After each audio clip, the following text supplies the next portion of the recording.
1 kilo गाजरें ली, इनको धो के छील के अच्छी तरह जो पीलर से पील वगैरह कर लिया। उसके बाद इनको कद्दूकश कर लिया, अच्छी तरीके से कद्दूकश कर लिया। कील वगैरह निकाल के इनको जो है हमने हाथ कद्दूकश करना है।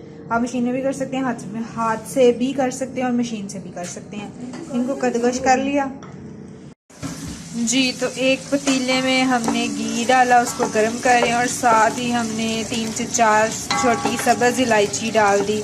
इसको डाल के हम थोड़ी देर इसको भूनेंगे। इसका शोर शुरू हो गया तो अब मैं इसमें साथ ही डाल देती हूँ गाजरें कद्दूकश की हुई 1 किलो के करीब। तो अब मैं इन गाजरों को कद्दूकश की हुई को डाल दिया। अब मैं इनकी कर रही हूँ भुनाई।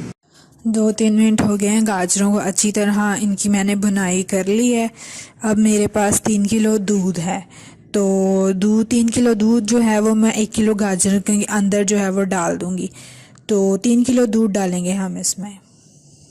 तो कुकिंग टाइम काफ़ी है इसका, कि इतनी जल्दी नहीं बनेगा, काफ़ी देर इसको खड़े होकर कुक करना पड़ेगा आपको।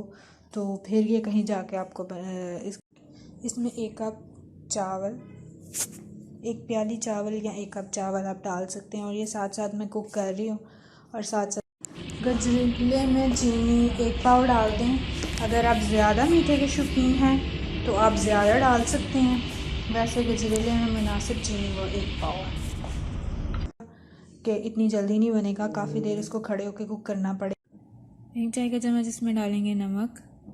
तो ये भी बन रहा है, साथ साथ कुक हो रहा है। इसको हल्की आंच पे रखा हुआ है। अभी मैं आपको दिखा रही हूँ कि ये भी प्रोसेस। तो जब ये फाइनली तैयार होता है तो फिर मैं आपको दिखाती हूँ कि इसकी फ़ाइनल लुक कैसी नज़र आती है।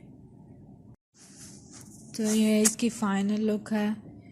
ये फुल ठंडा होने के बाद मैंने इसको एग के साथ गार्निश किया और बहुत मज़ेदार है। और इसे आप आराम से बना के रखें और इन्जॉय करें। और मुझे तो बहुत मज़ा आया इसको खाने का। आप भी इसको बनाएं, खाएं। और मेरी वीडियो अच्छी लगे तो मुझे बताएं, कमेंट में बता दें।